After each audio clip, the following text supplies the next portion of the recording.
Bonjour et bienvenue pour cette émission spéciale de E=M6 consacrée comme chaque année à la coupe de robotique des grandes écoles et des universités. Nous sommes une fois de plus à La Ferté-Bernard, cette petite ville de la Sarthe, qui est littéralement envahie en ce moment par 2000 étudiants et leurs 160 robots. Tout de suite, le sommaire. 160 participants, une ambiance décoiffante, de la matière grise à revendre. Bienvenue dans la 7e coupe de robotique E=M6. Quelles seront cette année les stratégies gagnantes et comment les équipes travaillent pour l'emporter? Je pensais vraiment pas arriver jusque là, c'est un rêve. Comment fonctionnent ces concentrés d'électronique et d'informatique? Nous plongerons dans un robot ultra performant. Et pour la première fois dans cette grande fête de la technologie, le regard curieux et amusé d'une femme.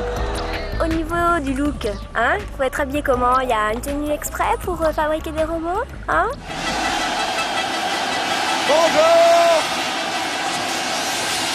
Bonjour et bienvenue pour cette 7e coupe de robotique E=M6 des grandes écoles et des universités. Quelle ambiance ici à La Ferté-Bernard! Si vous le voulez bien, on va rappeler très rapidement la règle de cette année, elle est extrêmement simple. Cette année, c'est la fête foraine. Dans chaque camp, il y a 5 ballons, 5 bleus ici, 5 jaunes là. Le but du jeu de chaque robot qui va partir ici de ces plateformes, c'est de percer évidemment les 5 ballons de l'adversaire.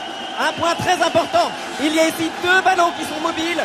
Le robot peut bien sûr les déplacer ses propres ballons afin d'éviter qu'ils ne soient percés. Pour construire un robot qui soit capable d'affronter cette règle, de gagner les matchs qui se font donc 2 à 2, ce sont des robots, je le rappelle, autonomes. Il faut des mois et des mois de préparation. On va tout de suite dans une école voir comment se sont déroulés ces préparatifs. Ils ont déjà participé à la coupe comme étudiants, ils y reviennent en candidat libre, c'est l'équipe Freebot. Comme une majorité de participants à la coupe, ces Parisiens ont mis les petits plats dans les grands. Bonjour, bienvenue au club Freebot. On a un petit labo au fond du couloir, suivez-moi. Peu de moyens, mais de l'énergie et de l'ingéniosité à revendre. Leur objectif, être homologués et disputer au moins les 5 premiers matchs.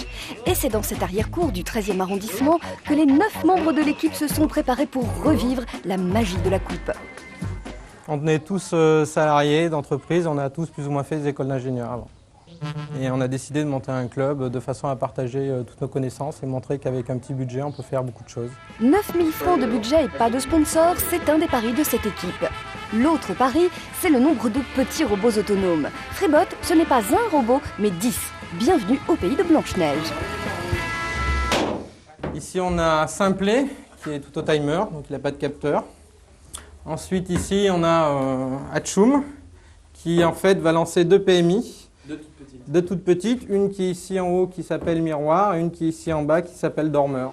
Des mois de travail pour mettre au point leur flotte, mais Freebot va remplir son contrat, leur robot va disputer 5 matchs. Mais tout de suite, retour à La Ferté-Bernard pour les éliminatoires. Il y avait 160 robots inscrits dans cette compétition. Il n'y en a plus que 16, bien sûr, pour les 8e de finale qui vont commencer d'une minute à l'autre pour arriver à départager tous les concurrents. Il a déjà fallu 2 jours de match acharné. Voici un résumé de ce qui s'est passé ici à La Ferté-Bernard. Sur 160 équipes inscrites, 100 ont franchi les barrages des homologations. Viennent ensuite les éliminatoires, 250 matchs et plus de 10 heures de suspense pour sélectionner les 16 équipes qui accéderont aux phases finales. Des matchs très disputés qu'il faut arbitrer sans faille et encadrer. C'est le rôle pas si simple des 60 organisateurs, tous bénévoles de la NSTJ. Depuis 7 ans qu'elle existe, chaque année il y a de plus en plus de robots, les robots sont plus performants, les règles sont plus compliquées, donc l'organisation est devenue beaucoup plus complexe. Et oui, il faut avoir l'œil à tout. Dans les coulisses, les équipes rivalisent d'ingéniosité pour exploiter à fond les possibilités du règlement. Regardez ce robot apparemment anodin. Il est doté de fléchettes autopropulsées. Attention, ça va très vite. Après examen, elles seront jugées non conformes au règlement et interdites. Entre chaque match, pendant que les équipes techniques s'activent, d'autres se précipitent vers le tableau des résultats réactualisés en temps réel. Ça ressemble à un résultat d'examen, mais surtout, ça aide à faire connaissance avec son futur adversaire. Un adversaire que l'on ne se gêne pas ensuite pour espionner. Cette année, les caméras sont partout. Les équipes se professionnalisent et voilà comment elles pratiquent une véritable veille concurrentielle. De retour au stand, les images sont analysées, les stratégies décortiquées. Ça, c'est par exemple les photos du robot de l'adversaire. On peut voir qu'ils n'ont pas par exemple de micro-module, qu'ils ont juste un seul module et leurs différents moyens d'attaque. Et tout cela parce qu'il n'est pas question de rater le rendez-vous. La coupe, c'est l'aboutissement de plusieurs mois de travail et de passion. Ce qui me motive en fait, c'est d'aboutir à un projet. On part d'un cahier des charges, on part d'un règlement, et à la fin on obtient quelque chose comme ça. Alors c'est peut-être pas forcément joli, mais à la fin il y a quelque chose qui marche, qui roule, et c'est ça le plus marrant. Le fait de faire bouger quelque chose comme ça, avec des bouts de pièces, que ça bouge tout seul, je trouve ça fantastique. Alors en coulisses, on s'organise. Certains se détendent, d'autres improvisent des établis. Et au détour d'un stand, une histoire comme seule la coupe peut en offrir. Il fallait beaucoup de piles, mais on n'en avait pas assez. Alors on a fait appel à la générosité en fait, des autres élèves, et en échange d'un don de piles, ils ont pu en fait, marquer les messages qui les intéressaient. Donc en particulier, un des élèves qui donc, est amoureux d'une japonaise a fait une demande en mariage sur l'un des robots. Pendant la nuit, le travail continue. Tous les moyens sont bons pour rester éveillé, mais la fatigue est bien là. Quelques heures de sommeil et, si possible, sans rêver de ballon. Les insomniaques, eux, ont prévu des soirées ciné. Quant aux retardataires, ils profitent de la fraîcheur de la nuit pour peaufiner encore et toujours leur stratégie. Une nouveauté cette année dans les coulisses, l'apparition des Robotic Angels, des ingénieurs à la disposition des équipes pour les aider dans leur labeur. Alors, bilan. C'est bluffant. Il y a des gens qui ont des stratégies bluffantes, des choses on n'imagine pas, quoi. Des petits robots qui sortent et qui vont partout, qui déploient une inventivité, une ingéniosité à percer les ballons, à les trouver et à éviter les obstacles, assez bluffant, ouais, affolant, quoi. Le niveau de la compétition est tel qu'elle devient pour les grandes entreprises un véritable terrain de chasse. Une chasse à la matière grise pour dénicher de futurs collaborateurs. Car de la matière grise, il en faut. Ces étudiants doivent, rappelons-le, fabriquer des robots totalement autonomes. Des machines qui doivent se déplacer, analyser leur environnement et conduire seules toute la stratégie. Ces petits bijoux de mécanique et d'informatique doivent, sans pilote, crever le plus de ballons chez l'adversaire et assurer une défense efficace dans leur camp. Démonstration avec ce robot de l'INSA qui, pour sa défense, largue dès le coup d'envoi des rondins de bois sur l'aire de jeu. Celui-ci préfère mettre ses ballons hors de portée de l'adversaire en soufflant dessus. Autre stratégie de blocage, la ventouse. Donc on a une petite pompe à air et cette ventouse s'aspire. On la démarre ici avec une petite pile de 9 volts. Et elle vient se coller au terrain et on ne peut plus la déplacer. Mais pour gagner, il faut d'abord savoir s'adapter. Grâce au clavier, on peut choisir entre 9 stratégies différentes. Donc suivant l'adversaire, au dernier moment, suivant la position du robot, on peut choisir une stratégie différente et donc avoir plus de chances de gagner. Autre élément clé de la stratégie, l'orientation du robot. Celui des Norvégiens dispose, comme la fusée Ariane, d'un gyroscope embarqué pour garder le cap. Un cap qui lui est donné par 2 caméras qui localisent les ballons adverses. Les stratégies d'attaque sont tout aussi sophistiquées. Regardez le robot italien. Un petit module s'accroche sur le rebord de la table et file tout droit vers le ballon placé dans l'angle. Des petits modules d'ailleurs très tendance cette année. C'est à l'équipe qui en embarquera le plus dans son robot. Mais la palme du cheval de Troie revient cette fois à l'école des mines de Douai avec 6 mini-robots satellites dans ses entrailles. Autre performance technologique, ce système d'ascenseur qui permet de loger des modules sous le robot principal. Ou encore ce robot de l'ENAC dont la technique d'éclatement des ballons est plutôt originale. L'équipe a récupéré des disquettes informatiques qui font office de scie circulaire. Voici enfin le chouchou du public, Pupus, le seul robot sur pattes qui marche comme un insecte. Pourtant, comme toujours lors de la coupe, la technicité n'empêche pas la fantaisie. Philippe, recule. Philippe, va percer les 5 ballons.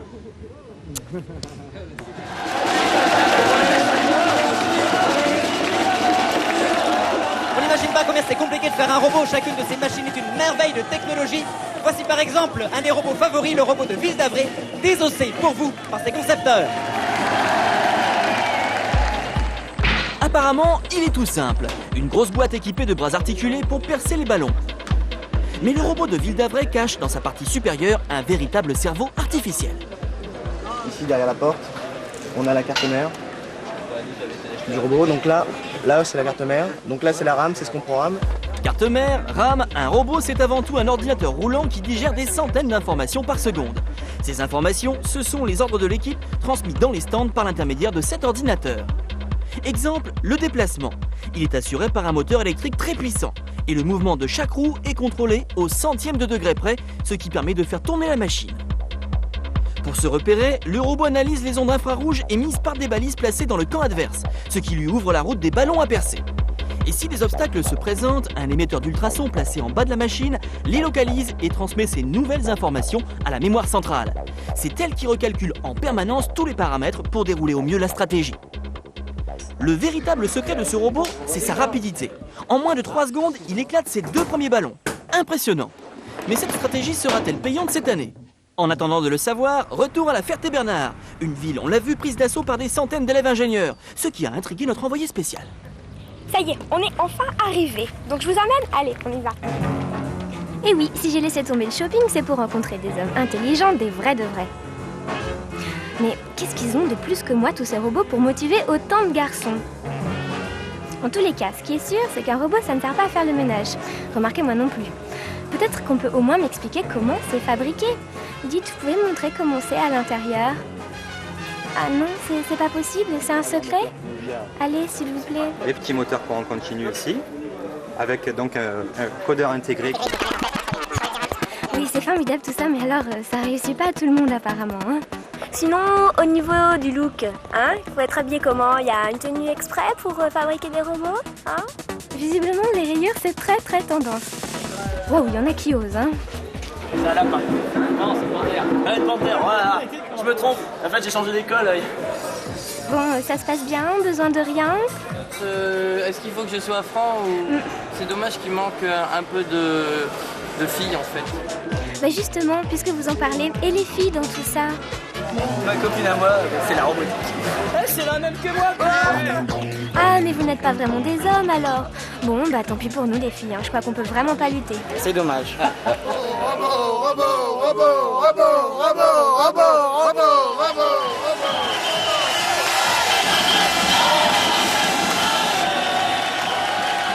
Juste après la pub, on se retrouve pour les phases finales de cette Coupe 2000 de robotique E=MC6 des grandes écoles et des universités. A tout de suite.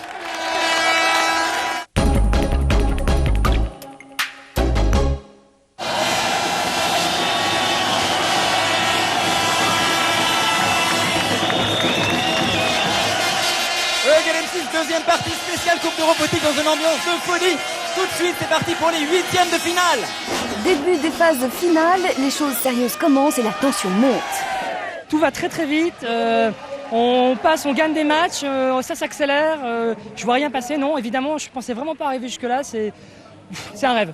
De toute façon, qu'on soit tendu ou pas, les robots, c'est eux qui font le travail. Le robot, il est capable de tout, hein. Du meilleur comme du pire, hélas, de temps en temps.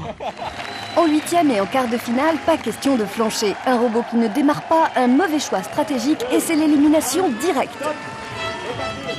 Cette année, on l'a vu, les équipes ont multiplié les petits modules. Grâce à eux, les attaques partent tous azimuts. Évidemment, il n'est pas toujours facile de coordonner tous ces engins entièrement autonomes. Mais quand ça marche, c'est redoutable. Démonstration. Côté défense, plusieurs équipes comme celle-ci choisissent de déplacer leur ballon mobile pour déboussoler l'adversaire. Une stratégie efficace mais qui demande du doigté, car si le robot devient maladroit et renverse ses propres ballons, les points vont à l'adversaire.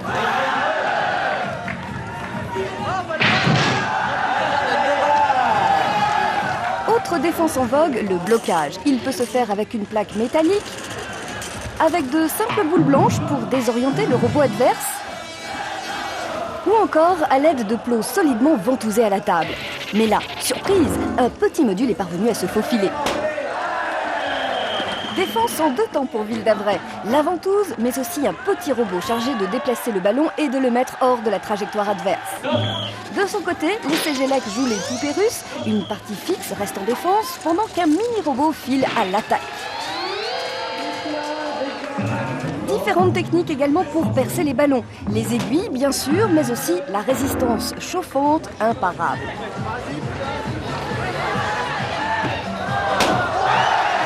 Il y a également la version multilame, les bras articulés façon couteau suisse sur le robot marseillais, ou plus sobre sur celui de Ville d'Avray.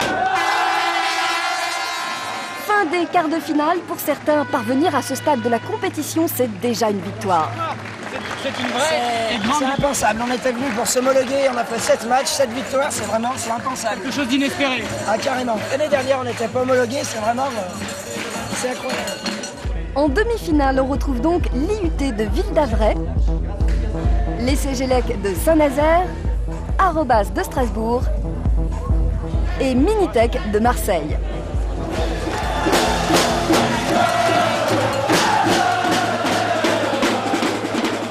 Nous allons commencer les demi-finales de cette Coupe de robotique édition 2000, 7e Coupe de robotique E égale M6. Tout de suite, j'appelle l'équipe de l'IUT de Ville-d'Avray. Et le club Minitech de Marseille. Pour la première demi-finale, Marseille descend donc dans l'arène face à Ville-d'Avray. Une équipe de Ville-d'Avray fidèle à sa stratégie de rapidité, qui dépose ses défenses et s'élance vers le premier ballon. Mais très vite, les deux robots viennent au contact et le match prend une tournure inattendue. Le robot marseillais, visiblement désorienté, s'en prend à ses propres ballons et offre un point à son adversaire. À Marseille, la déception est palpable. Pourtant, ce n'est pas fini. Ville-d'Avray semble lui aussi en difficulté. Il revient dans son camp et devient menaçant pour ses propres ballons. Attention, et un point pour Marseille. Le robot de Ville-d'Avray est-il en train de perdre le nord? Dans l'équipe, c'est la panique.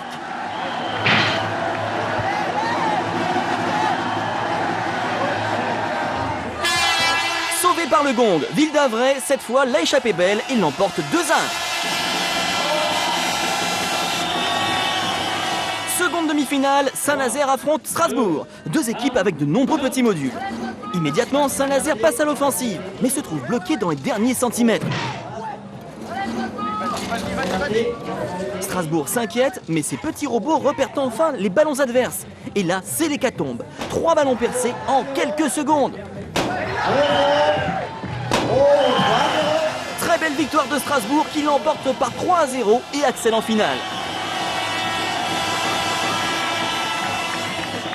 Et c'est devant des tribunes chauffées à blanc que Ville-d'Avray, le grand favori, va affronter Strasbourg. L'équipe des Hauts-de-Seine a-t-elle pu reprogrammer son robot? Départ habituel en tout cas pour Ville-d'Avray, toujours aussi rapide. Trop rapide même puisque son robot achève sa course dans la fosse sans crever le moindre ballon. Heureusement, sa défense semble plus efficace et arrête un petit module strasbourgeois menaçant. Va-t-on vers le blocage? Pas du tout. Le petit robot s'aligne sur un autre ballon. Il a repéré sa cible et plus rien ne pourra l'arrêter. 1-0 pour les Strasbourgeois.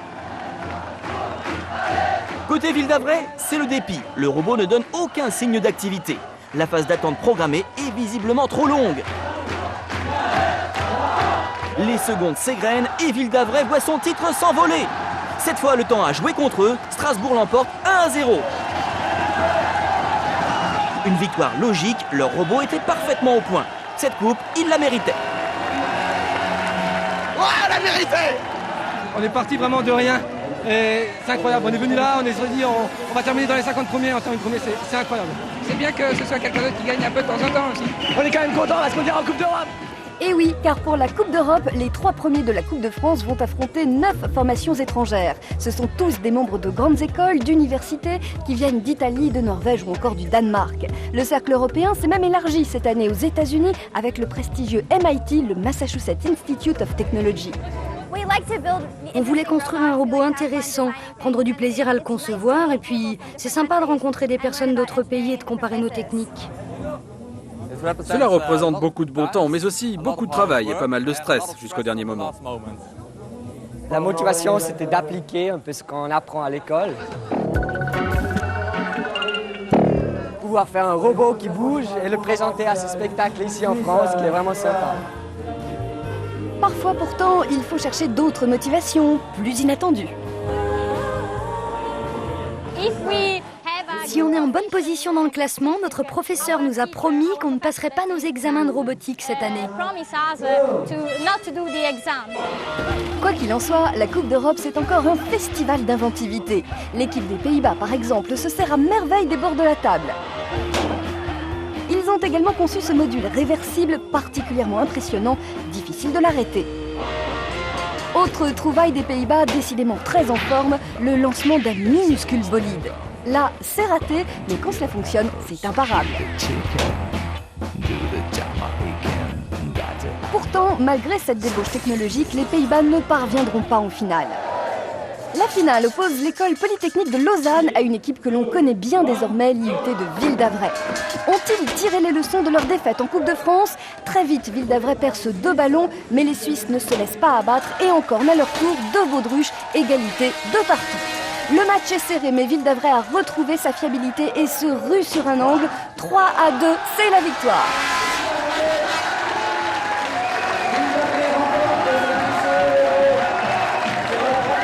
Ville d'Avray remporte donc cette Coupe Robot et prend sa revanche sur la Coupe de France. Vous avez perdu en finale. Ainsi s'achève cette Coupe de robotique 2000. On se retrouve bien sûr dimanche prochain. Au revoir.